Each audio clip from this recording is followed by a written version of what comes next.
Guys দেখতেই পাচ্ছ আমি নিয়ে নিচ্ছি লাঠি, ওই যে ব্যাগ। তোমরা ভাবছো কি হবে লাঠি আর ব্যাগ দিয়ে? লাঠি আর ব্যাগ দিয়ে পারো পেঁপে। ওই যে আমাদের পেঁপে গাছ, বাড়ির একদম দেশি পেঁপের গাছ, ওই পেঁপেটা লাঠি দিয়ে এমনি পারলে পুকুরে পড়ে যাবে, সেই জন্য নিনজা টেকনিক ইউজ করছি। নিনজা টেকনিক, পেঁপে পার নিনজা টেকনিক। তো চলো তোমরা দেখো কিভাবে পেঁপে পারি। লাঠিতে ব্যাগ বেঁধে পেঁপে পাড়ার নিনজা টেকনিক। আজকে পারবো দেশি পেঁপে। দেখো তোমরা শিখে নাও নিনজা টেকনিক। कैमरामैन जल्दी फोकस करो।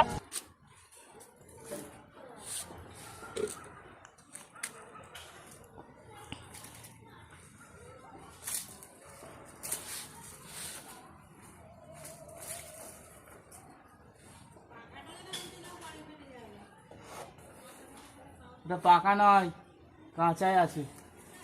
হ্যাঁ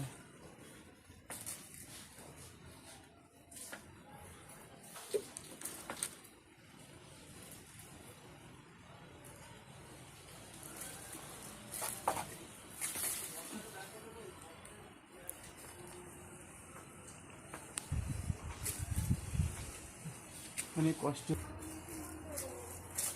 স্টপ কর ভিডিওটা, ওখানে যাচ্ছি এবার কিন্তু হবে। ব্যাগটা সরে গেছে, ব্যাগটা ফাঁকা করতে হবে।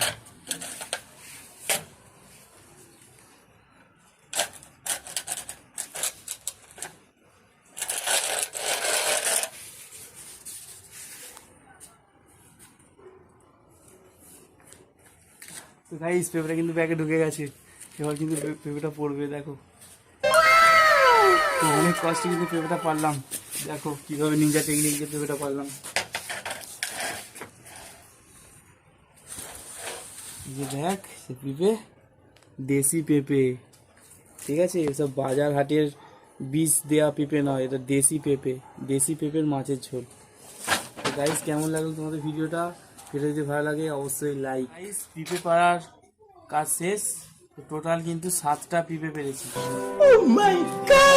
সরি 7টা 8টা পেঁপে, 8টা, দুটো 4টে, 2 6টা, 8টা পেঁপে পেরেছি। তো চলো ভিডিওটা এই পর্যন্তই। তোমাদের যদি পেঁপে পাড়ার ভিডিওটা ভালো লাগে লাইক কমেন্ট শেয়ার করে দেবে। বাই।